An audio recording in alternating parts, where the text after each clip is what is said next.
The silent manor, পর্ব সংখ্যা ২। লিখেছেন ডায়না ইমরোজ লাকি।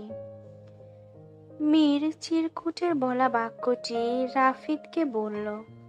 রাফিদ প্রত্যুত্তরে বলল, আশ্চর্য, আমরা কোন সত্য বের করব? অদ্ভুত। মীর চলল, চল ওই অচেনা ব্যক্তিটিকে জিজ্ঞেস করি। অচেনা মুখোশধারী ব্যক্তিটির দিকে তাকালো, কিন্তু ততক্ষণে সে চলে যায়। চারদিকে কোথাও নেই, থাকলেও সন্ধ্যার ধোঁয়াশা, আলো ও নিরবচ্ছিন্ন কুয়াশার জন্য দেখা যাচ্ছে না। রাফিদ বিষয়টি এড়িয়ে বলল, ছেড়ে দে, নিশ্চয় লোকটি পাগল, কাদের ভেবে তীর ছুঁড়েছে কে জানে, চল এখন। মীর রাফিদের রেশ টেনে অশ্বের পৃষ্ঠায় চেপে বসে। এরপর তারা তাদের গন্তব্যের উদ্দেশ্যে রওনা হয়। তাদের গন্তব্য বাড়িতে পৌঁছানো। সন্ধ্যা নামায় আলিমনগর গ্রামে মানুষ ঘরের আলো ধরিয়েছে। কেউ আলোর জন্য ধরিয়েছে হারিকেন, তো কেউ লণ্ঠন। ঘরের বাইরে মশাল দিয়েছে সকলে। গ্রামটি ইতোমধ্যেই বেশ চমকপ্রদভাবে রূপ ধারণ করেছে। খণ্ড খণ্ড সোনালি আলো দেখা যাচ্ছে। গ্রামের সরু পথে এগোচ্ছে মীর ও রাফিদ। অশ্ব ওর ধীর পায়ে চলছে। চৌধুরী নিবাসন আর মাত্র ৪-৫ মাইল দূরে। রাস্তার দুই ধারে মাটির ঘর, খড়ের ঘর, তো কিছু টিনের দোতলা ঘর, যার থেকে আলো ছড়িয়ে পথ কিছুটা আলোকিত করায় মীর এবং রাফিদ সেই আলো ধরে পথে এগোতে পারছে। নীরব পথে চলতে চলতে হঠাৎ করে তাদের কানে নূপুরের শব্দ ভেসে আসে। মীর অশ্বের লাগাম টেনে দাঁড়িয়ে যায়। শব্দ লক্ষ্য করে সেদিকে তাকালো। বাঁদিকে বেশ কয়েক হাত ধরে একটা ছোট্ট কুঠুরি থেকে শব্দটা আসছে। রাফিদ মীরের অভিব্যক্তি দেখে বলল, হয়তো মেয়েরা নাচ করছে, চল গিয়ে দেখি। মীর বলে অশ্ব থেকে নেমে দাঁড়ায়। রাফিদ বলে, আলিমনগর মেয়েদের অনেক সম্মান দেওয়া হয়, এভাবে ওদের নাচ দেখতে যাওয়াটা অন্যায় হবে। ধুর, চল তো, থাইল্যান্ডে তো কখনো এরকম সুরও শুনিনি, আর নাচ তো বিলাসিতা। বলে মীর নূপুরের শব্দ ধরে যেতে থাকে সেদিকে। রাফিদও বাধ্য হয়ে মীরের পেছনে পেছন গেল। একটি টিনের দোতলা পাশে ছোট্ট কুঠুরি। ছোট্ট কুঠুরিটা ভেতর মৃদু আলো। মোমবাতির দপদপে শিখায় দেয়ালে পড়ে নাচছে যেন ছায়ারা। বাতাসে কস্তুরীর গন্ধ আর নূপুরের ঝংকারের মিষ্টি সুর ভেসে আসছে চারদিক থেকে। ৪ জন মেয়ে নাচছে এক সুরে, হাতে রেশমের ওড়না, চোখে ঝিলিক, ঠোঁটে মিষ্টি হাসি। সেই ভিড়ের মধ্যে এক চন্দ্রমুখী মেয়ের দিকে নজর পড়ে মীরের। তার গলায় নীল পাথরের হার, কপালে এক ফোঁটা লাল টিপ, আর চোখে এমন এক আলো যেন কুঠুরির আলো ম্লান করে দেয়। সে নাচছে, কিন্তু তার চোখে লুকানো আছে এক গভীর গল্প, এক অপূর্ণ আকুলতা। জানালা থেকে মীর তাকিয়ে আছে। তার নিঃশ্বাস ভারী হয়ে উঠেছে। কুঠুরির ঘ্রাণে যেন মিশে গেছে তার অজানা অনুভব। প্রতিটি তালে তার সামনে চন্দ্রমুখী মেয়েটির চুরির শব্দ তার বুকের ভেতর প্রতিধ্বনিত তুলছে।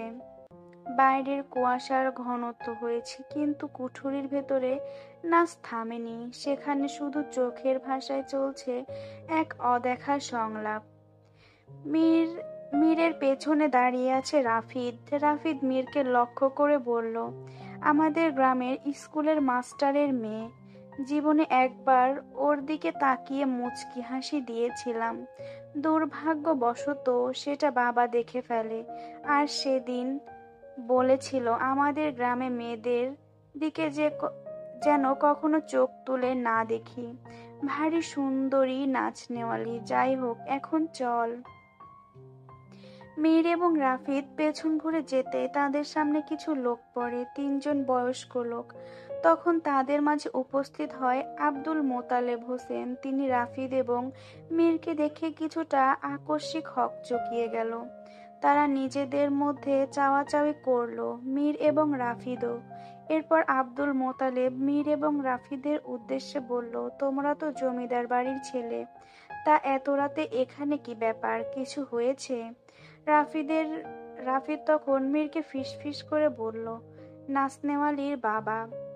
মীর মুখে স্বচ্ছ হাসি নিয়ে বলল, মীর আসলে বলতেই রাফিদ তার কথার মাঝপথে থামিয়ে নিজে বলল, আসলে চাচা, ও হচ্ছে মীর, থাইল্যান্ড থাকে, গ্রামে নতুন, আশপাশটা ঘুরিয়ে দেখাচ্ছিলাম। হঠাৎ তখন আপনাদের কুঠুরি থেকে নূপুরের শব্দ শুনতে পাই। তখন ও জিজ্ঞেস করলো এটা কোথা থেকে আসছে। আমি ওকে মুখে জবাব দেওয়ার পরেও ও স্বচক্ষে দেখতে আসলো। ও আচ্ছা, আচ্ছা চাচা, আসি, বলে মীর ও রাফিদ চলে যায়। সেই বিকেল থেকে শালুক এবং জয়তন সহ বাড়ির সকলে অপেক্ষা করছে রাফিদ এবং মীরের জন্য। তখন শালুক অনেকবার বারণ করেছে, আলিমনগরের উত্তরে যাস না, দিনকাল ভালো নয়, কখন কি হয়ে যায় বলা যায় না। কিন্তু তারা দুজন যেন বরাবরই অবাধ্য ছেলে, কখনো নিজেদের শখের বিরুদ্ধে যায়নি। শালুক বারবার ঘড়ির দিকে দেখছে, সময় বাড়ছে, কিন্তু তাদের যেন আসার নামগন্ধ নেই। ঠিক তখনই অশ্বের রেশাধ্বনি ভেসে আসে ঘরের বাইরে থেকে। জয়তন বলল, ওরা হয়তো চইলা আইছে। এরপর রাফিদ ও মীর ঘরের ভেতর উপস্থিত হয়। দেখলো সবাই তাদের অপেক্ষায় বসে আছে। রাফিদ আগ বাড়িয়ে শালুকের সম্মুখে গিয়ে বলল, যা বকার ওকে বকো, আমার কোনো দোষ নেই, বলে উপরে চলে যায়। শালুক মীরকে লক্ষ্য করে বলে, সেই কখন থেকে অপেক্ষা করছি, আর তোদের আসার সময় হলো এখন। কতটা চিন্তা হচ্ছিল আমার। ছোট্ট মা, এখন আর আমার ছোট্ট নেই, এত চিন্তা করো না তুমি আমাদের খাবার দাও, আমি হাত মুখ ধুয়ে আসছি, বলে হাস্যোজ্জ্বল মুখে উপরে নিজের ঘরে চলে যায়। আজকের রাতটা অপূর্ব সুন্দর। আকাশচূড়া নীলের ওপর ছড়িয়ে আছে হাজারো তারার নরম ঝিলিক। চাঁদটা যেন এক নিঃশব্দ অভিমানী প্রেমিক, দূর থেকে তাকিয়ে আছে পৃথিবীর দিকে। তার আলো ছুঁয়ে যাচ্ছে গাছের পাতা আর নিস্তব্ধ পথের ধুলো। দূরে বাঁশঝাড়ে হালকা বাতাসে শো শো শব্দ, কখনো ঝিঝি পোকার টানা ডাক। চারপাশে এমন এক নীরবতা, যেন সময়ও থেমে গেছে এই মুহূর্তে। ফুলের ঘ্রাণ মিশে আছে বাতাসে, নিশি জুঁই রাতরানীর মিষ্টি সুবাসে মন ভরে যায়।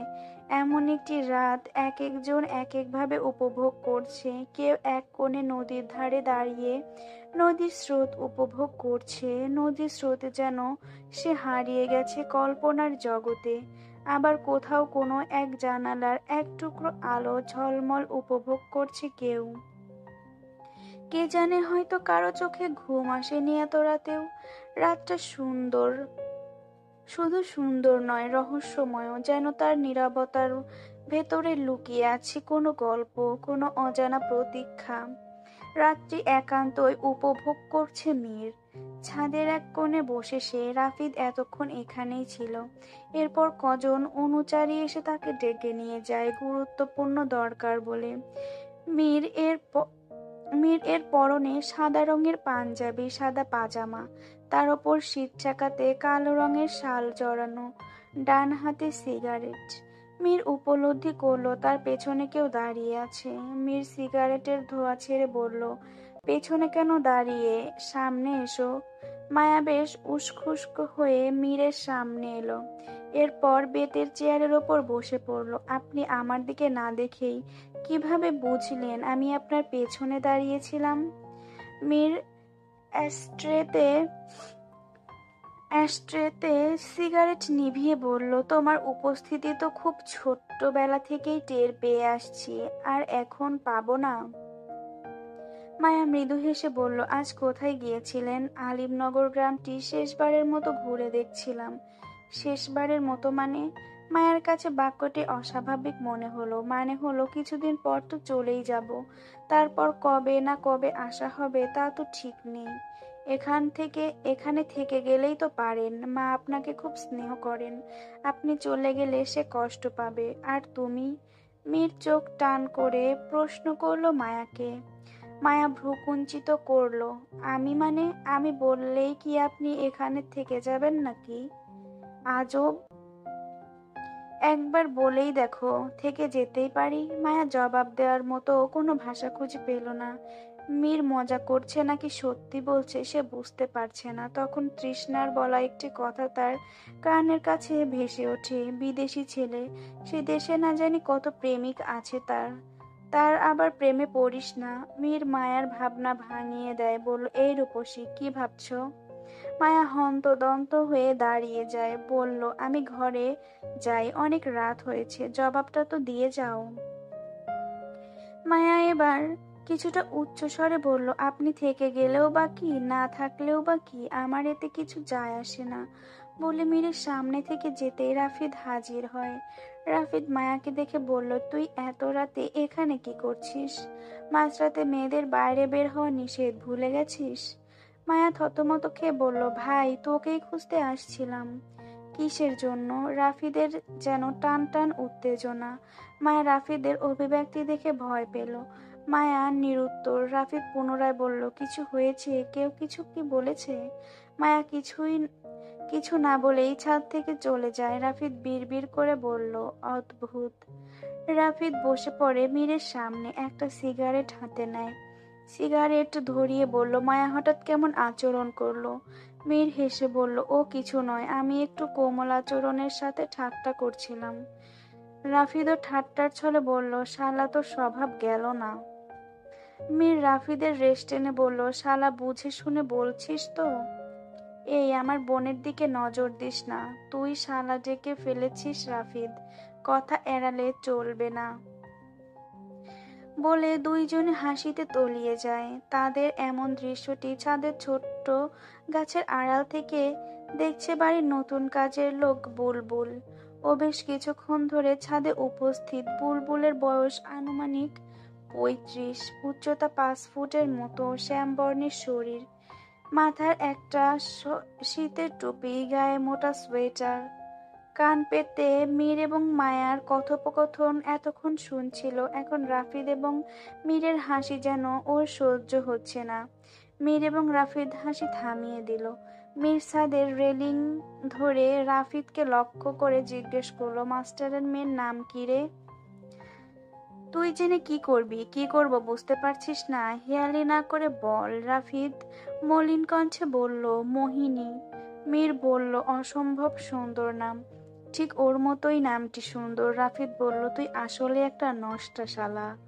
বুলবুল সব কথা শুনে ফেলে তাদের। এরপর মনে মনে বলল, তখন মায়া আপামনির সাথে প্রেমালাপ করছিল, আর এখন আবার আরেক মোহিনী।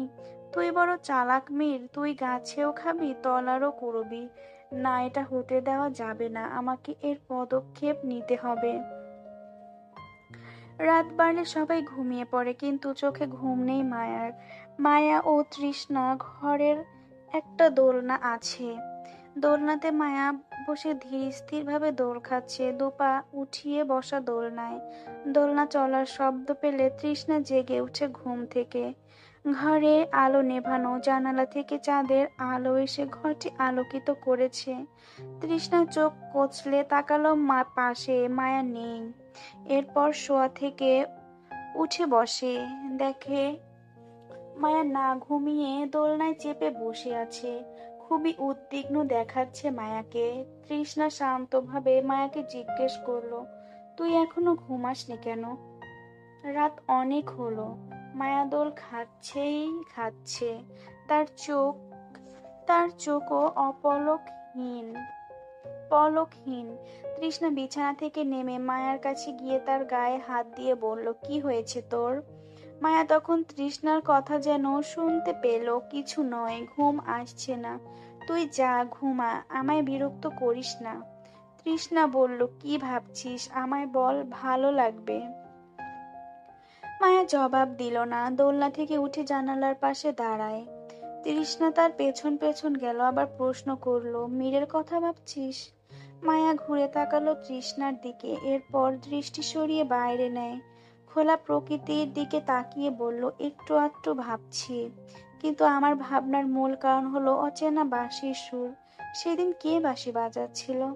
তৃষ্ণা হাঁপ ছেড়ে বলল, মীরের ভাবাটা বোকামি, আর এই অদৃশ্য বাঁশিওয়ালার কথা ভাবাটা আরো বড় বোকামি। তুই আজকের পর আর কখনো ভৌতিক গল্প উপন্যাস কিছুই পড়বি না, এগুলো পড়তেই তোর মাথা খারাপ হয়ে গেছে। বলা শেষে তৃষ্ণা পুনরায় বিছানায় গিয়ে শুয়ে পড়ে। মায়ার ভালো লাগছে না কিছু। বাড়িটা আজকে খুব নিস্তব্ধ এবং শুনশান মনে হচ্ছে। তার মনে হচ্ছে অচেনা কেউ বাড়িতে উপস্থিত। সে এও জানে আদৌ তার ভাবনা সঠিক কিনা এর প্রমাণ নেই, কিন্তু তার মনে হচ্ছে এটা কোনো অসুখ নয় তো। মায়া জল খাওয়ার জন্য বিছানার পাশে রাখা জগের দিকে তাক গেল, কিন্তু জগ খালি। খুব জল তেষ্টা পেয়েছে, কি করবে ভেবে তৃষ্ণাকে একবার ডাকলো। তৃষ্ণা জেগে, তৃষ্ণা, জগে জল নেই, আমার খুব জল তেষ্টা পেয়েছে, আমার সাথে চল, রান্নাঘর থেকে নিয়ে আসি। তৃষ্ণা কম্বল আষ্টে পিষ্টে জড়িয়ে বলল, তুই যা, আমি পারবো না, বাচ্চামি করিস না। মায়া বাধ্য হয়ে ঘরের বাইরে বাহির হয়। এরপর একবার চারদিকে দেখলো, চারদিকে খণ্ডিত আলো। এত রাতে কেউ জেগে নেই। মায়া ধীর স্থির পায়ে হাঁটতে লাগলো। সেই মুহূর্তে মায়ার কানে বাঁশির সুর ভেসে আসে।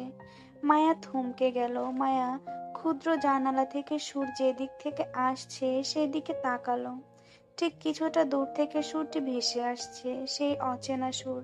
কিন্তু এত রাতে কে বাজাচ্ছে বাঁশি? নাকি এবারও ভুল শুনেছে মায়া? এক অপ্রীতিকর পরিস্থিতিতে পড়ল মায়া, নিজের ভাবনাকে ভুল প্রমাণ করে দ্রুত হেঁটে রান্নাঘরের দিকে চলে যায়। রান্নাঘর থেকে জগে জল ভরলো, তার চোখ পড়ে বৈঠকখানার দিকে। মীর কোথাও যাচ্ছে। মায়ার সন্দেহ হলো, সে দ্রুত মীরের পেছনে হাজির হয়। মীর সদর দরজা খুলতেই মায়া উৎকণ্ঠা ভেসে আসে পেছন থেকে। সে ঘুরে দেখলো মায়া।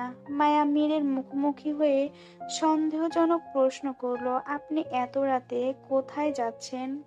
মীর কিছুটা বিব্রত বোধ করলো, মাথা চুলকালো। মায়া মীরকে নিশ্চুপ দেখে বলল, কি হলো, চুপ করে আছেন যে? কোথায় যাচ্ছেন? কারোর সাথে দেখা করতে নিশ্চয়ই। মীর বলল, আসলে একজনের সাথে দেখা করতে যাচ্ছিলাম, আর মাঝপথে এসে তুমি বাধা দিচ্ছ। কার সাথে দেখা করবেন? আর এত রাতেই বা কেন? ছোট মা। ছোট মায়ের জন্য সব সময় মতো দেখা করতে পারেনি। ছোট্ট মা। ছোট্ট মায়ের জন্য সময় মতো দেখা করতে পারেনি, কার সাথে দেখা করবেন? মীর একটু রসিকতা করে বলল, ভালোবাসি একজনকে আমি খুব, প্রথম দেখাতেই প্রেমে পড়েছি যার। কে সে? মায়ার কথা আটকে গেল। মীর বলল, জগটা রাখো, এসো আমার সাথে। মায়া কিছুটা ভয়ের স্বরে বলল, রাফি দাদা দেখলে আমাকে মেরে ফেলবে। এখনকার সংস্কার মেয়েরা রাতে বাইরে বের হতে পারবে না। মীর বলল, সংস্কারের নিকুচি করেছি, চলো।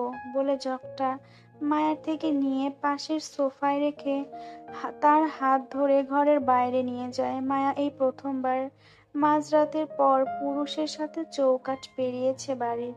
সে জানে এমনটা কারো কানে গেলে এর জন্য কঠিন শাস্তি ভোগ করতে হবে, কিন্তু তারপরও সে ভয়কে উপেক্ষা করে ঘরের বাইরে বের হয়। মীর মায়াকে নিয়ে তার অশ্বের নিকট নিয়ে যায়। মায়ার হাত ছেড়ে দেয়। অশ্বকে আদর করতে শুরু করে মীর। মীর বলল, আমি অগলিনকে খুব পছন্দ করি এবং ভালোবাসি। অগলিনকে দেখতে পাচ্ছ না? ওর নাম দিয়েছি আমি, অগলিন। তার মানে আপনি ওর জন্য এখানে এসেছেন? হ্যাঁ, তখন ছাদ থেকে ওর রেশাধ্বনি পাই, ভাবলাম ওকে দেখে যাই। মায়া তখন হেসে উঠল। হাসতে হাসতে মায়ের চোখ পড়ে দোতলার বারান্দায়। মায়ের হাসি থেমে যায়। সেখানে দাঁড়িয়ে আছে জয়তন বেগম। কণ্ঠ শুকিয়ে গেল মায়ার। বুকের ভেতর নাড়া দিয়ে ওঠে। সে আর রেহাই পাবে না নিশ্চিত।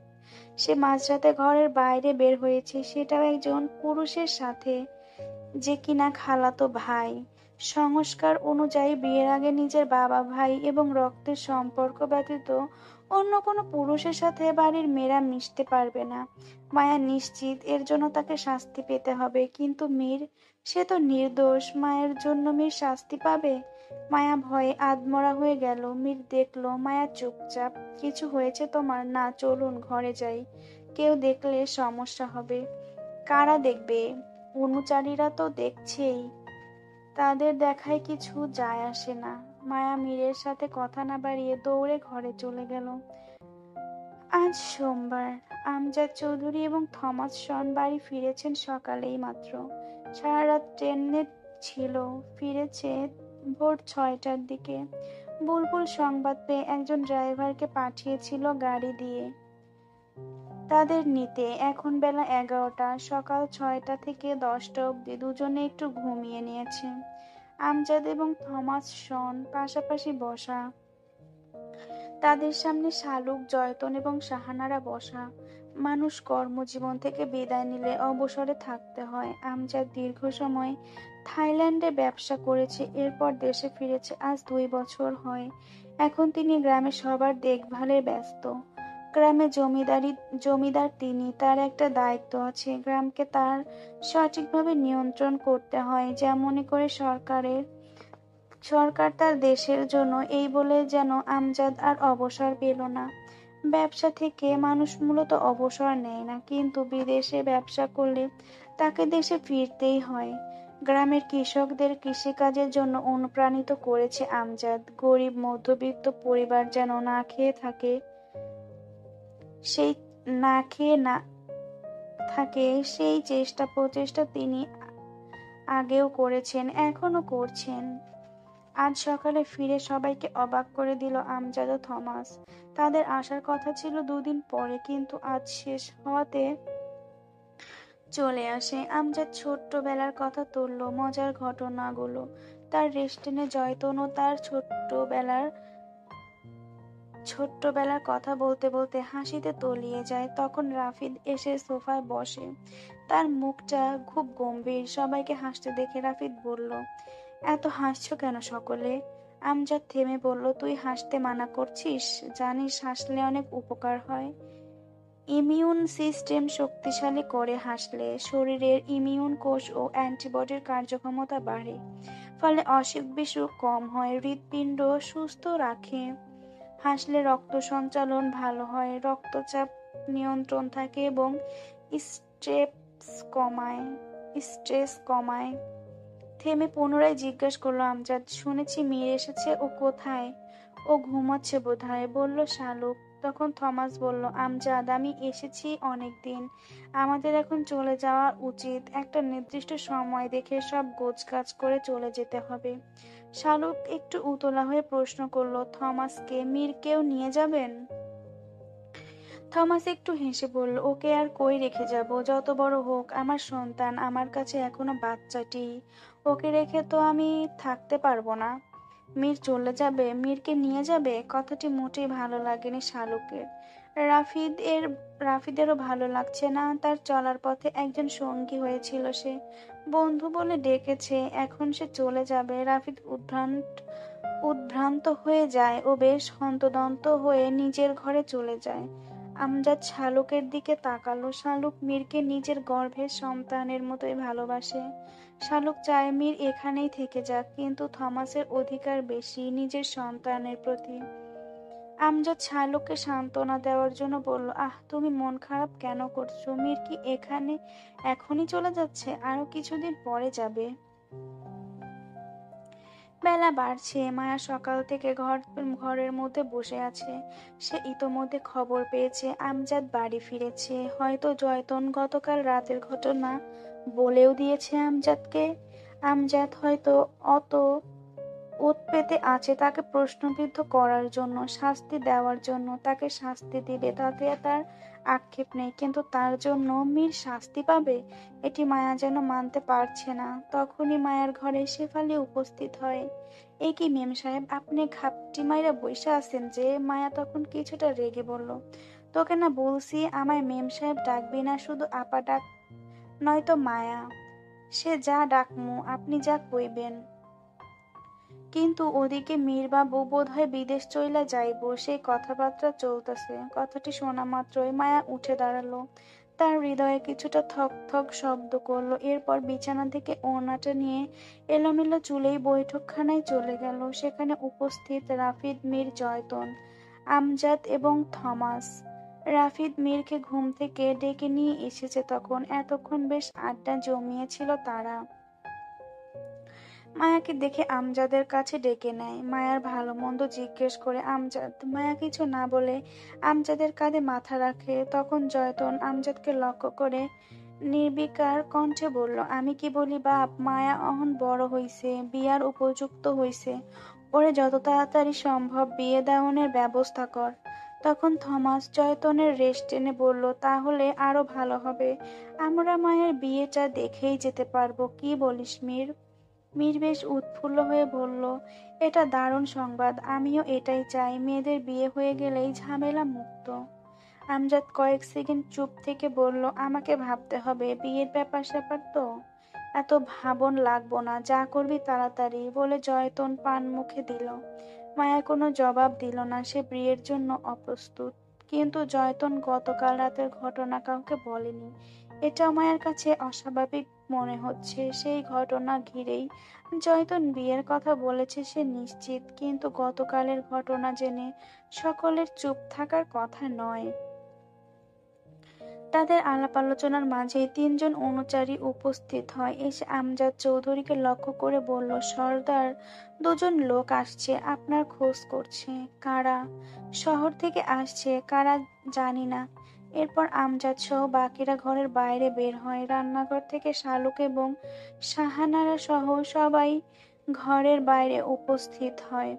তাদের সামনে একটি মার্সিডিজ গাড়ি থেকে দুজন লোক নেমে আসে। একজনের বয়স ৩০ এবং ৩০ থেকে ৩৩ বছরের মধ্যে, লম্বাটে দেহবিন্যাস, মাঝারি কায়দা, সুশৃঙ্খল শরীর, অদ্ভুত আকর্ষণীয় ভঙ্গি, উজ্জ্বল ত্বক, তীক্ষ্ণ চোখ যা মুহূর্তেই মানুষকে পর্যবেক্ষণ করতে পারে, সরু ও ধারালো নাক, হালকা দাড়ি যা তাকে বেশি গম্ভীর ও অভিজাত দেখায়, মাথায় একটি ফেডোরা পরা, চোখের রং বাদামি, ফিটিং হালকা ধূসর সাদা রঙের শার্টের ওপর কালো গাঢ় নেকটাই দিয়ে, তার উপর হালকা চারকোল গ্রে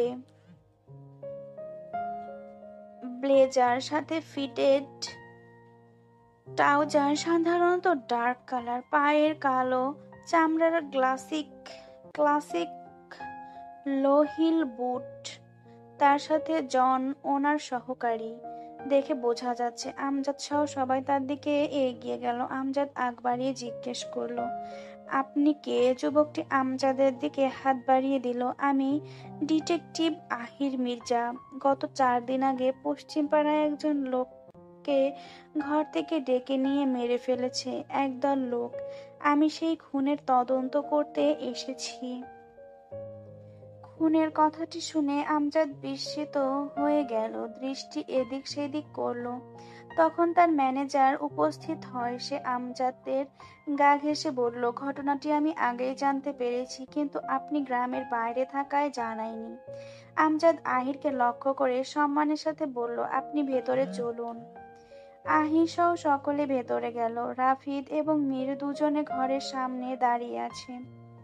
ওরা নিজেদের মধ্যে চোখে চোখে কথা বলল। বিষয়টি আহির লক্ষ্য করে। এরপর রাফিদ এবং মীর দুজনে ঘরের ভেতরে প্রবেশ করে। গত 3 দিন আগে ডিটেকটিভ আহির মির্জার কাছে সংবাদ পৌঁছে আলিমনগরে একটি অনাকাঙ্ক্ষিত খুন হয়েছে। সে তখন থেকেই হকচকিত হয়ে আছে। এরপর মনস্থির করে সে আলিমনগর যাবে। আলিমনগর এসে পৌঁছেছে সেই সকালে। সকাল থেকে এখন পর্যন্ত শুধু একে ওকে জিজ্ঞাসাবাদ করেছে। তখন এক বয়স্ক লোক সংবাদ দেয় যে খুন হয়েছে। তিনি আমজাদ চৌধুরীর একটি কারখানায় কাজ করে। আলিমনগর তাতে শাড়ি তৈরি করা একটি কারখানা আছে। সেখানে প্রায় 100 জন শ্রমিক কাজ করে। মহিলারা আছে বেশ কজন, যাদের দায়িত্ব নেওয়ার মতো কেউ নেই, না বাপ, না স্বামী, না ছেলে সন্তান। সে সূত্রে ধরে আহির মির্জা তদন্ত করার জন্য জমিদার বাড়িতে উপস্থিত হয়। বৈঠকখানায় বসে আছে পুরুষেরা, আমজাদ, থমাস, আমজাদের ম্যানেজার আবুল কালাম, তার সাথে মীর এবং রাফিদ। সোফায় অপর প্রান্তে আহির মির্জা, পেছনে তার সহকারী দাঁড়ানো। বুলবুল এসে চা রাখলো মাঝের টেবিলে। আহির তখন মাথা থেকে ফেরোরা খুলে ফেলল। এরপর শান্ত মস্তিষ্কে আমজাদ চৌধুরীর দিকে তাকিয়ে বলল, মিস্টার চৌধুরী, শ্রমিক মিলন আপনার কারখানায় কতদিন যাবৎ কাজ করছিল? এই প্রায় 6 বছর। 6 বছরে আপনি তাকে কখনো দেখেছেন তাকে কারো সাথে ঝগড়াঝাটি করতে, অথবা তার কোনো শত্রুতা আছে কিনা কারো? পায়ের ওপর পা তুলে বসে আহির। আমজাদ ভেবে জবাব দিল, আমার জানা মতে নেই, আর ও তো খুব ভালো মানুষ ছিল। তাছাড়া আমি তো ব্যবসার কাজে থাইল্যান্ডে ছিলাম দীর্ঘ বছর। তাহলে আপনার কারখানা কে সামলাতো? আমজাদ ঘুরে রাফিদের দিকে দেখল। আমার ছেলে এবং ম্যানেজার। বাকি দেখভালের জন্য অনুচারীগণ আছে। এরপর আমজাদ নাকের এবং কপালের বিন্দু বিন্দু ঘাম মুছে আহির কয়েক সেকেন্ড নীরব রইল। এরপর টেবিল থেকে চাটা হাতে তুলে নিল, চায়ে চুমুক দিয়ে বলল, কোনো প্রশ্নের জবাবে যখন কেউ মিথ্যা বলে তখন তার নাকে ঘাম জমে। কি বলতে চাইছেন আপনি? রাফিদ উৎকণ্ঠিত হলো। আমজাদ হাতের ইশারা করে চুপ করতে বলল রাফিদকে। আহির চায়ের কাপ টেবিলে রেখে দেয়। তুমি নিশ্চয়ই রাফিদ। যুবক বয়স, তাজা রক্ত, আমার আর তোমার বয়স একই হয়ে থাকবে। রাফিদ কিছু বলল না। আহির পুনরায় জিজ্ঞাসা করলো, বোনকে নিশ্চয়ই খুব ভালোবাসো? বিচক্ষণ প্রশ্ন আহিরের। রাফিদ একবার মীরের দিকে দেখলো। বোনকে তার ভাই ভালোবাসবে এটাই স্বাভাবিক, কিন্তু আমার বোন আছে সেটা আপনি কিভাবে জানলেন? আহির এবার হেসে উঠল সশব্দে। তার হাসি দেখে সবাই স্তম্ভিত হলো। জয়তন দোতলার রেলিং ধরে দাঁড়িয়ে আছে, সে শুনছে তাদের কথোপকথন। তার পাশে ঠিক কয়েক হাত দূরে মায়াও রেলিং ধরে দাঁড়িয়ে আছে। মায়াও শুনছে ডিটেকটিভ আহিরের সাথে সবার কথোপকথন। জয়তন ঘুরে মায়ার দিকে দেখলো, মায়াও তার দিকে তাকিয়ে চোখে চোখ মেলালো। আহির হাসি থামায়। হাসলেন কেন? মীর প্রশ্ন করলো। আমি এখানে এসেছি তদন্ত করার জন্য, কিন্তু তার মানে এই নয় যে আমি কিছু জানি না। আপনাদের সমস্ত তথ্য আমার কাছে আছে। থেমে গেল আহির। ততক্ষণে সকলে একে অপরের সাথে চাওয়াচাওয়ি করলো। আহির আবার বলল, পূর্ব জমিদার বংশের অনেক ঘটনা শুনেছি, তা থেকে বুঝতে পারলাম জমিদার বংশে অনেক সংস্কারের বাইরে গেলে এর পরিণতি ভালো হয় না। যাকগে, সেসব দিয়ে আমি কি করব? আচ্ছা রাফিদ, তোমার কি মনে হয় কে বা কারা শ্রমিক মিলনকে হত্যা করেছে?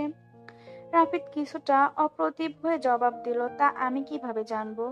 আর কারা এরকম করতে পারে আমার তা ধারণার বাইরে, বলা মুশকিল। আহির একটু হেয়ালিপূর্ণভাবে বলল, মুশকিল?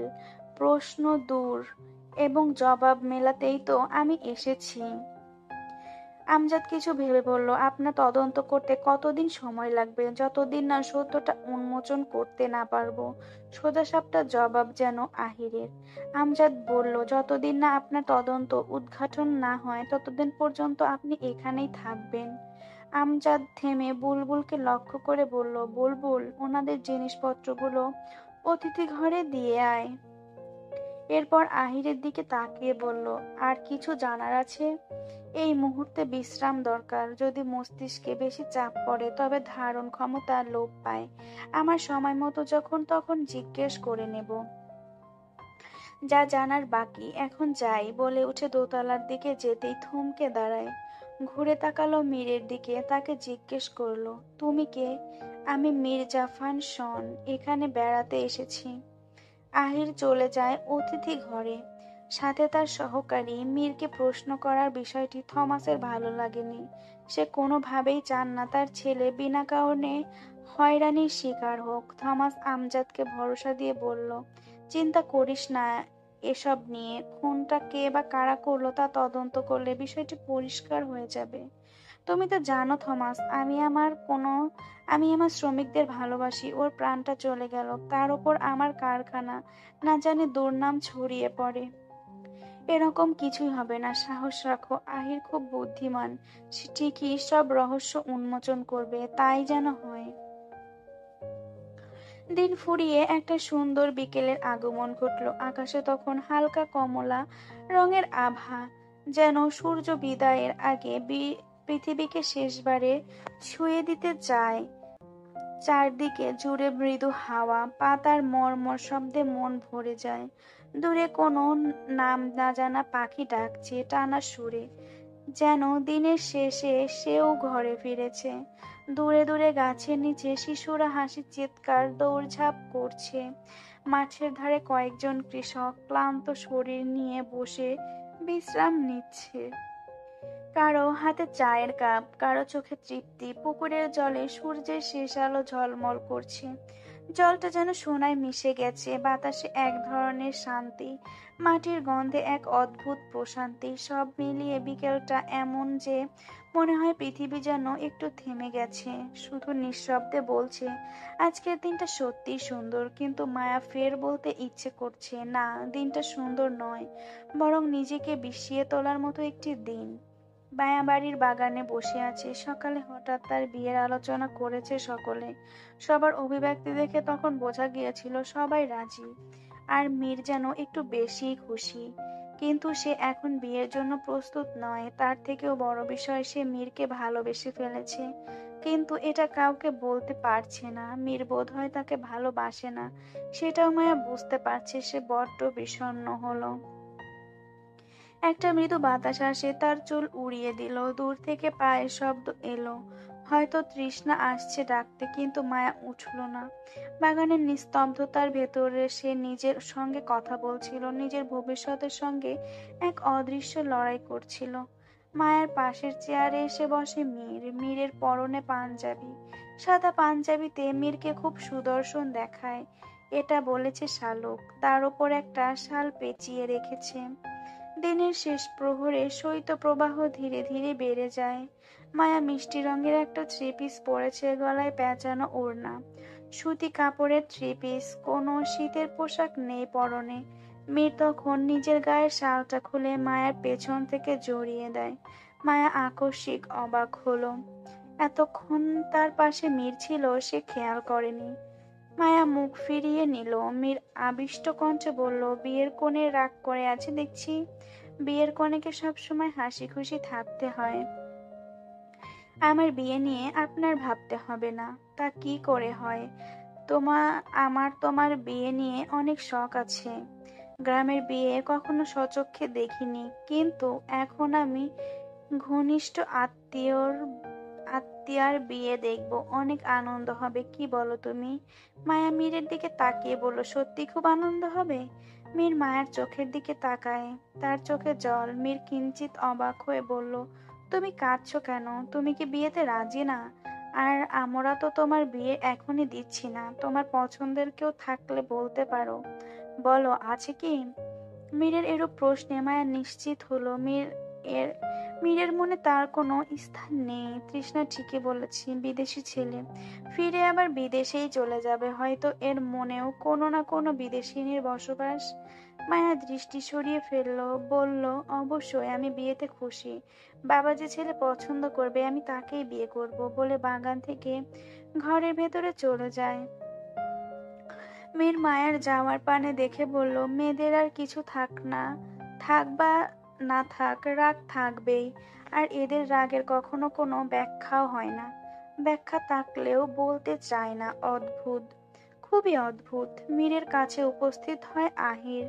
মীর তাকালো আহিরের দিকে। আহির গাঢ় খয়েরি রঙের শার্ট পরা, সাথে অ্যাশ রঙের প্যান্ট। সে পুনরায় পায়চারি করতে করতে বলল, দুনিয়াটা বড়ই বিচিত্রময়। আমরা মানুষকে চিনতে পারি না, কখনো তাকে চিনেও না চেনার ভান করি, কখনো প্রিয় মানুষটির চোখের সামনে আমাদের ভালোবাসা পাওয়ার জন্য ছটফট করে, কিন্তু আমরা তাকে মূল্যায়ন করি না।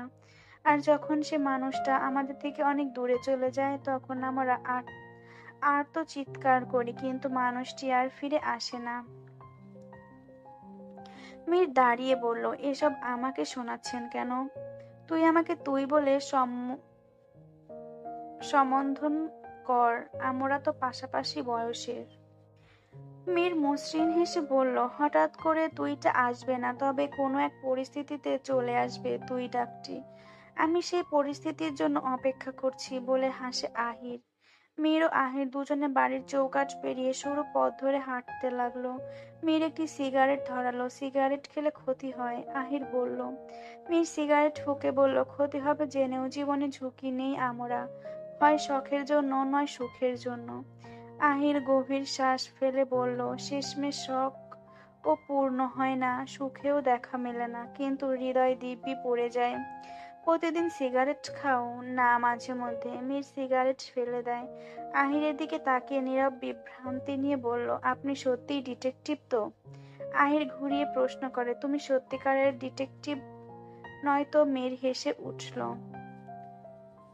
তুমি সত্যিকারের ডিটেকটিভ নয়তো? মীর হেসে উঠল, সাথে আহিরও। আহির থেমে বলে, তুমি যেভাবে জিজ্ঞেস করলে আমার এটাই মনে হলো। শালুক নিজ ঘরে বসে আছেন, আমজাদ ইজি চেয়ারে বসে আছে। বিষণ্ণতার ছোঁয়া তার মুখে। শালুক তার পেছনে গিয়ে দাঁড়ালো, মাথার কাপড় টেনে বেশ নতজানু হয়ে বলল, আপনার কারখানায় অনাকাঙ্ক্ষিতভাবে একজন খুন হয়েছে, এটি নিয়ে আপনি চিন্তিত আমি বুঝতে পারছি। এতটুকু বলে থামে শালুক। আমজাদ নিরুত্তর। শালুক আমজাদের সম্মুখীন হয়ে পুনরায় বলল, শুনেছি সকালে মা মায়ার বিয়ের কথা বলেছিল, আপনি এখনই ওর বিয়ে দিতে চাচ্ছেন? হ্যাঁ, চারদিকে যা হচ্ছে তাতে বিয়েটা এখনই সেরে ফেলা ভালো। ও বরাবরই চঞ্চল, সুপাত্রের হাতে তুলে দিয়ে দূরে পাঠিয়ে দিলে একটু শান্তি পাবো এই ভেবে যে কোনো হয়রানির আতঙ্ক ওকে ছুঁতে পারবে না। শালুক বলল, কিন্তু বাড়িতে যে গোয়েন্দা আছে। গোয়েন্দার কাজ করবে। এমন সময় একজন গোয়েন্দা বাড়িতে থাকা খুবই ভালো, আর মিলনের খুনের রহস্যটাও বের হবে। আচ্ছা, আপনার কি মনে হয় ওকে কে মারতে পারে আর কি কারণে? বুঝতে পারছি না। ও তো শান্তশিষ্ট ছিল, তবে এরকম কে করলো জানি না। তবে হবে হয়তো কোনো কারণ ছাড়া তো কিছু হয় না। শালুক নিশ্চুপ থেকে বলল, আমি যাই, সন্ধ্যা হয়েছে, অতিথিদের জন্য কিছু তৈরি করতে হবে। বলে যেতেই আমরা সুরেলা কণ্ঠে ডাকলো শালুককে, গিন্নি, একখান কথা শুই না যাও। শালুক হঠাৎ থ হয়ে দাঁড়িয়ে পড়ল, লজ্জায় পড়ল যেন সে। আমজাদ বসা থেকে উঠে দাঁড়ালো, শালুকের দিকে এগিয়ে তাকে নিজের দিকে ঘুরিয়ে নিল। কি করছেন আপনি? এই বয়সে এসেও আপনার রসিকতা যায়নি। আমজাদ মৃদু হাসল, শোনো গিন্নি, নিজের স্ত্রীর সাথে এরকম নিস্তব্ধ সন্ধ্যায় যদি একটু ভাব করা যায় তবে এটা কিন্তু সুন্নতের কাতারে পড়বে, প্রথমত। দ্বিতীয়ত, নিজের স্ত্রীকে বুকে টেনে নিলে হৃদস্পন্দন বেড়ে যায়, ফলে রক্ত সঞ্চালন বেড়ে যায়, মন সতেজ থাকে। আসো দেখি, বুকে আসো। শালুক আমজাদকে দূরে সরিয়ে দিয়ে বলল, আপনার বয়স হয়েছে সংখ্যায়, মনের বয়স এখনো 30। আমি যাই, কাজ আছে বলে শালুক ঘরের বাইরে বের হয়। আমজাদ তখন গিন্নি দূরে ঠেলে দিলে, তুমি জানো না। আমজাদ তখন বলল, গিন্নি দূরে ঠেলে দিলে, তুমি জানো না তোমায় কতটা ভালোবাসি। তুমি যদি আমার হৃদয়টা চাইতে আমি বিনা দ্বিধায় দিয়ে দিতাম। টাকার বিনিময়ে নয়, শুধু একটু ভালোবাসার বিনিময়ে। শালুক মুখে কাপড় দিয়ে চাপা স্বরে হেসে চলে যায়। অন্যদিকে আমজাদ হাসলো। আমজাদ বরাবরই জ্ঞানী একজন মানুষ। তিনি কখনোই চান না তার জন্য কেউ কষ্ট পাক, চিন্তা করুক। কেউ না কেউ আমাদের জন্য অপেক্ষা করে, তার সাথে একটু ভালোভাবে হেসে খেলে কথা বলবে। এটা অনেকেই চায়, তার মধ্যে একটু বেশি চায় যেন নিজের স্ত্রী। একজন বিবাহিত নারী যদি নিজের স্বামীর কাছে অভাব অনুভব করে তবে গোটা দুনিয়াটাই তার কাছে শূন্য মনে হবে। একজন বিশ্বস্ত জীবন সঙ্গী পাওয়া ভাগ্যের ব্যাপার, সবাই পায় না, কখনো কেউ পেয়েও হারিয়ে ফেলে। তখন আমজাদের গোমরা মুখ দেখে রীতিমতো শালুকও চুপসে যায়। যা বুঝতে পারে আমজাদ, তার ভালো লাগেনি শালুকের গোমরা মুখ, তাই সে নিজের স্ত্রী, নিজের সন্তানের জননের মুখে একটু হাসি ফোটানোর চেষ্টা করলো।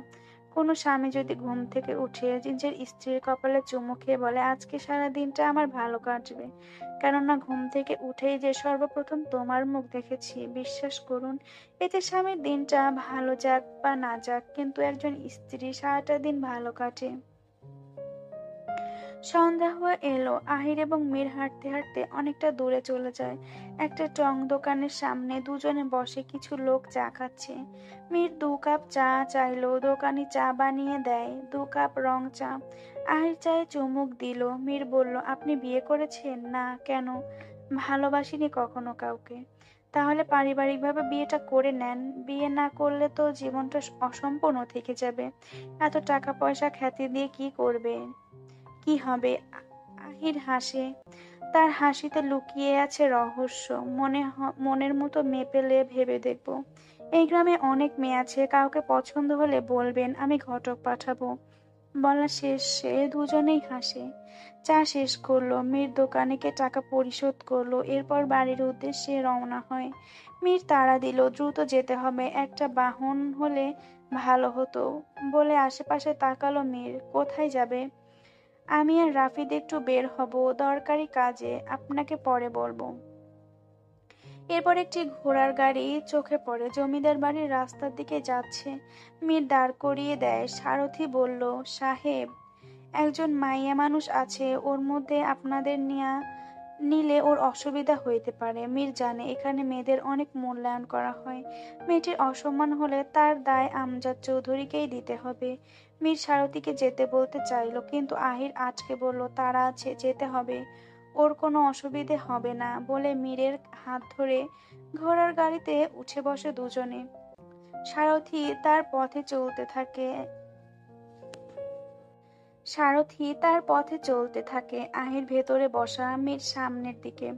একটি হারিকেন জ্বলছে। আহির দৃষ্টি সংযত রাখলো কিছুক্ষণ, এরপর হঠাৎ করেই তার সামনে বসা মেয়েটির দিকে দৃষ্টি পড়ে। হারিকেনের আলোয় সোনালী নাক এবং ঠোঁট দেখা যাচ্ছে ওর। মাথায় ওড়না টেনে দেওয়া, মেয়েটির নাক অব্দি ঝুলছে ওড়নার খণ্ড, হাতে ঔষধ জাতীয় কিছু। এখানকার সাধারণ মেয়েরা এভাবেই চলাফেরা করে। মেয়েটি সংকুচিত হয়ে হাত পা এক করে রাখলো। তা দেখে আহির বলল, ভয় পাবেন না, আপনার কোনো ক্ষতি আমরা করব না। জমিদার বাড়ির সামনে পৌঁছে যায় তারা। মীর এবং আহির নেমে যায়। আহির সারথিকে পাওনা বুঝিয়ে দেয়, সেই সাথে জিজ্ঞেস করলো, মেয়েটি কে, কোথায় নামবে? সামনে 2টা মোড়ের পরেই। আচ্ছা, সাবধানে নিয়ে যেও, ওর পাওনাও কিন্তু তোমাকে দিয়েছি, মেয়ে মানুষ, ওর সাথে আবার কোনো কথা বলো না। সারথি চলে যায়। আহির দেখলো মেয়েটির মাথা নিচু করে ওড়নার আড়াল থেকে তাদের দিকে তাকিয়ে আছে। মীরের ঘরটা হাট করে খোলা। মায়া একবার এসে উকি দিয়ে দেখেছে মীর নেই। তখনই দেখে মীর আসছে তার ঘরের দিকে। মায়া সরে যায়। মীর তার ঘরে প্রবেশ করে দরজাটা লাগিয়ে দেয়। মায়া জানালার ফাঁক দিয়ে দেখলো মীর কিছু লিখছে, বেশ মনোযোগ দিয়ে। লেখাটা শেষ করে নিজেই একবার পড়লো, সাথে একরাশ নিঃশব্দ হাসি। নিশ্চয় চিরকুট।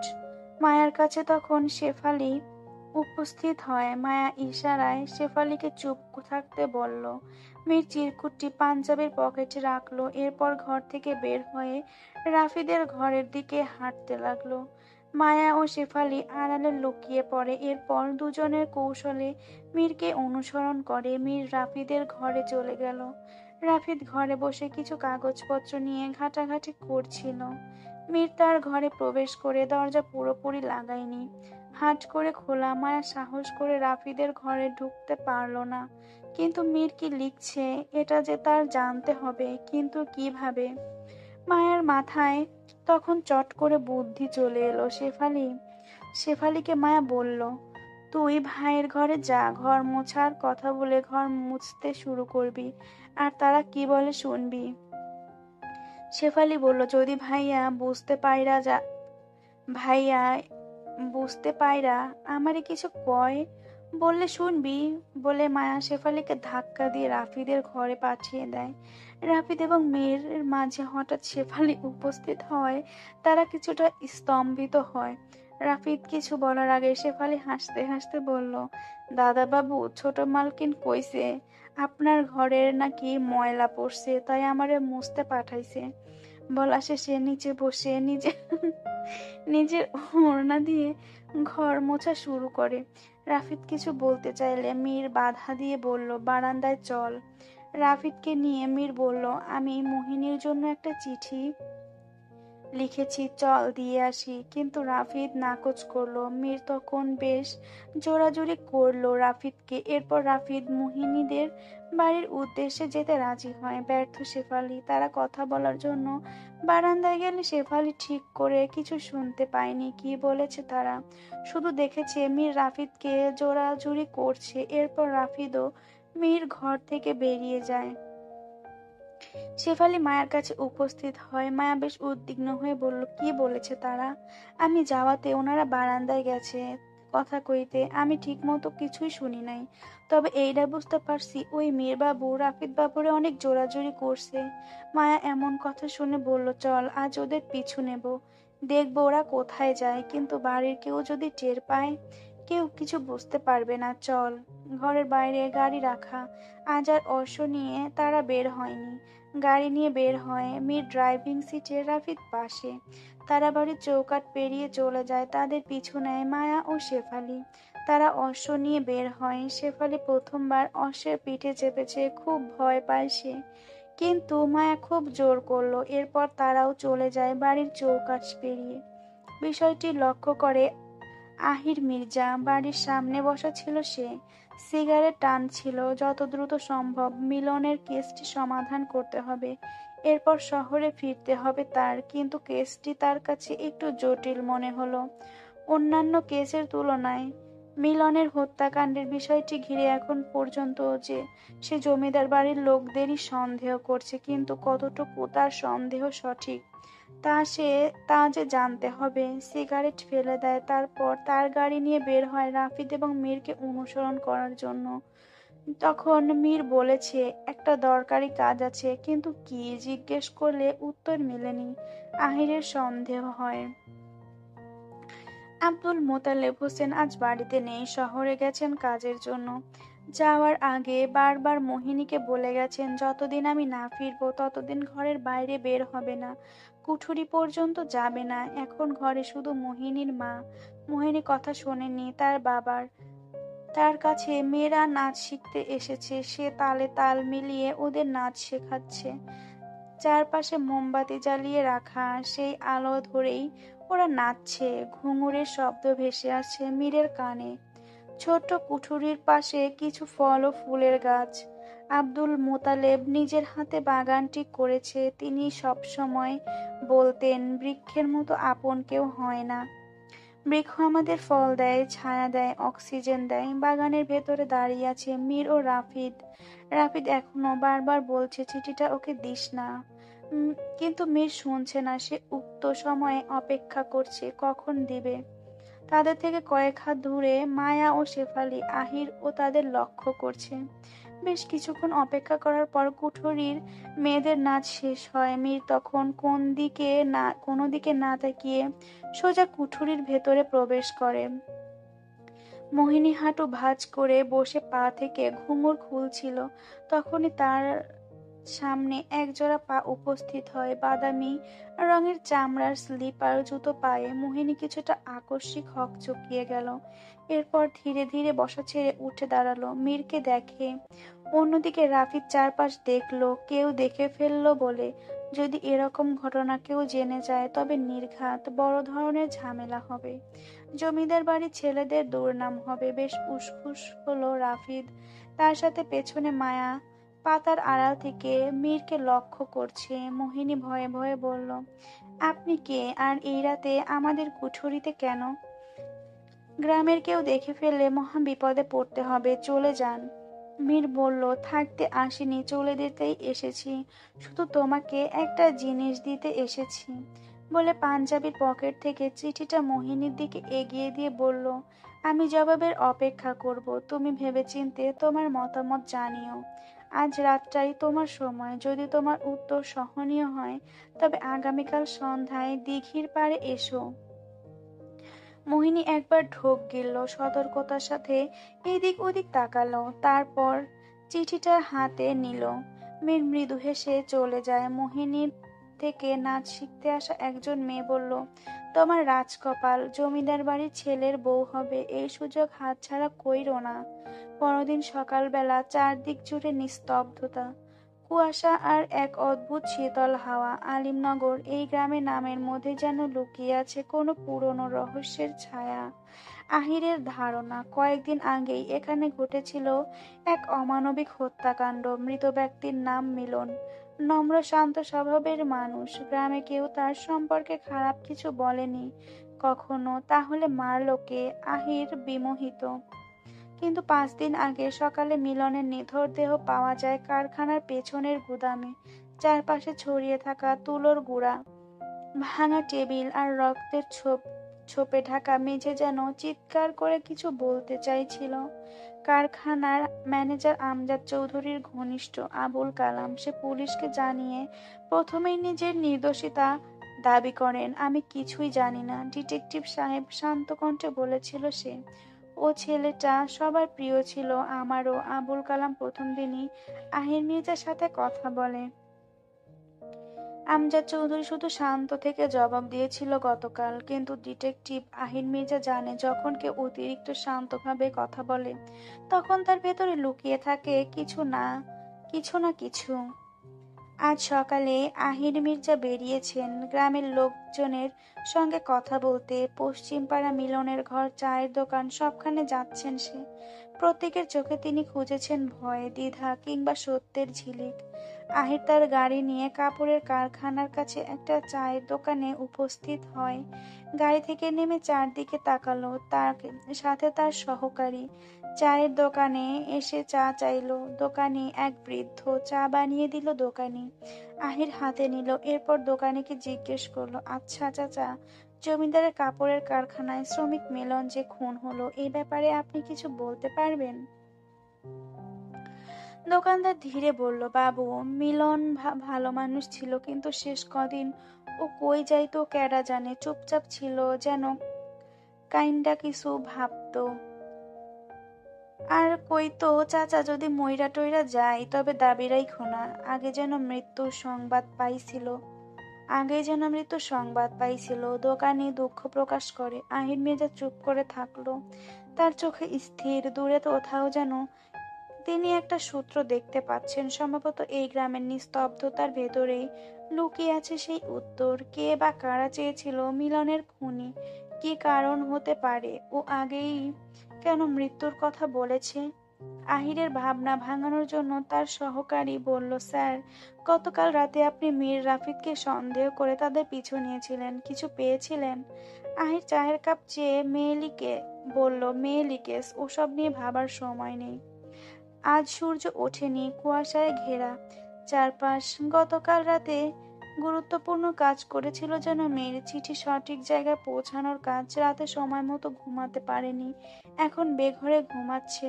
রাফিদ সকাল সকাল উঠে আমজাদ এবং থমাসের সাথে মিলনদের বাড়ি গিয়েছে। মীরকে ডেকেছিল, যায়নি। তখন তাকে ডাকতে হাজির হলো বুলবুল। বুলবুল পরপর কয়েকবার ডাকার পর মীরের ঘুম ভাঙে। জ্বালাচ্ছিস কেন? যা এখান থেকে, আপনে পড়ে ঘুমান, ওইদিকে অঘটন ঘটে গেছে। বলতেই মীর লাফিয়ে উঠে বসলো। কি হয়েছে? তখন বুলবুল হেসে হেসে মীরের পা টেপা শুরু করলো এবং বলল, এটা না বললে তো আপনি ঘুম থেকে উঠতেন না। তুই আমার পেছনে কেন পড়ে আছিস? মীর হামি তুলল, আমি আপনার পেছনে পড়ে নাই তো। আমায় মালকিন বলেছে সবার খেয়াল রাখতে, তাই খেয়াল রাখছি। আরে মদন, খেয়াল রাখতে বলছে, কাউরে লুকিয়ে লুকিয়ে অনুসরণ করতে বলেনি। বুলবুল মুখটা অন্ধকার করে ফেলল। ও মীরকে অনুসরণ করেছে, লুকিয়ে কথা শুনেছে, তা মীর জেনে গেল কিভাবে? মীর একটা সিগারেট ধরিয়ে ফুঁকে, আচ্ছা, তোর মায়া আপামনি কি ঘুম থেকে উঠেছে? সংবাদটা দিমু তার আগে আমার একটা জিনিস চাই। কি চাই তোর আবার? টাকা। তুই টাকা দিয়ে কি করবি? মানুষ কতই কতই তো শখ থাকে। আমার শখ, আমি শহরে ঘুরতে যাবো, তাই টাকা জমাই। মীর মানিব্যাগ থেকে টাকা বের করতে করতে বলল, টাকা দরকার বললেই হয়। বুলবুল টাকা হাতে পেয়ে গতকাল রাত থেকে মায়া আপামনির শরীরে জ্বর। বুলবুল টাকা হাতে পেয়ে বলল, গতকাল রাত থেকে মায়া আপা মনীষুরের জ্বর। মীর তীক্ষ্ণ কণ্ঠে বলল, কি কি বলছিস? আমায় আগে বলবি না? কেন? আগে বললে আপনি জ্বর বুঝি আসতে দিতেন না? বুলবুলের বোকার মতো কথা শুনে মীর বিড়বিড় করে বলল, গাধা একটা, বলে দ্রুতই মায়ার ঘরের দিকে ছুটে যায় মীর। মায়া শয্যা শুয়ে, গায়ে কম্বল জড়ানো, শেফালি পাশে বসে, শালুক এবং জয়তন পাশেই বসা। শালুক তার মাথায় জ্বর কমানোর জন্য ঠান্ডা পট্টি দিচ্ছে। পাশে টেবিলে গরম দুধ রাখা। মীর ঘরের ভেতরে প্রবেশ করে। মীরকে দেখে শেফালি বসা ছেড়ে উঠে দাঁড়িয়ে যায়। জয়তন ভ্রু কুঞ্চিত করে তাকালো। শালুক মীরকে দেখে বলল, দেখ, হঠাৎ করে মেয়েটা জ্বর বাঁধিয়েছে। পই পই করে বলেছি ঠান্ডায় বাহিরে ঘোরাঘুরি করবি না। কে শোনে কার কথা? ওকে কিছু খাই ওকে কিছু খাইয়েছো? মীর বলল, সে কখন থেকে দুধ এনে রেখেছি বলে ইচ্ছে করে না খেতে। মীর তৎক্ষণিক কিছু ভেবে বলল, ছোট মা, দাদি তোমাদের ডাকছে নিচে, একজন লোক এসেছে। শালুক বলল, শেফালি তুই দেখ ওকে খাওয়াতে পারিস কিনা। চলুন মা, দেখি কে এসেছে, বলে শালুক ঘর থেকে চলে যায়। কিন্তু জয়তন গেল না। সে ঘরের বাইরে ঘাপটি মেরে দাঁড়িয়ে রইল। মীর মায়ার পাশে ঘেঁষে বসে। মায়া অন্যদিকে মুখ ঘুরিয়ে নেয়। মীর বলল, উঠে বসো। আমি উঠতে পারবো না, শরীর ব্যথা। তখন মীর শেফালিকে লক্ষ্য করে বলল, এই ওকে উঠিয়ে বসা। আপনার কথা আমি শুনতে বাধ্য নাকি? মায়ার প্রশ্ন। কথা কম বল। পুনরায় শেফালিকে বলল, তোকে কি বলেছে কানে যায়নি? শেফালি তখন মায়াকে উঠিয়ে বসায়। এরপর মীর দুধের গ্লাসটা মায়ের দিকে এগিয়ে দিল। মায়া নাকচ করলো। মীর শান্তভাবে খেতে বলল। মায়া এবারও মুখ ঘুরিয়ে নেয়। কেন মীরের কথা শুনবে? গতকাল মীর মাস্টারের মেয়েকে প্রেমপত্র দিয়েছে, যা মায়া স্বচক্ষে দেখেছে। এখন আর মীরের সাথে তার কথা বলার ইচ্ছা নেই। মায়া দুধ খেতে চাইল না বলে মীর জোর করে খাইয়ে দিল। শেফালি তখন বলল, এইভাবে চাইপা ধইরেন না, অসুস্থ আপায়। চুপ সুকরি। জয়তন ঘরের বাইরে থেকে এতক্ষণ সমস্ত কিছু দেখলো। এরপর সে স্থান ত্যাগ করলো।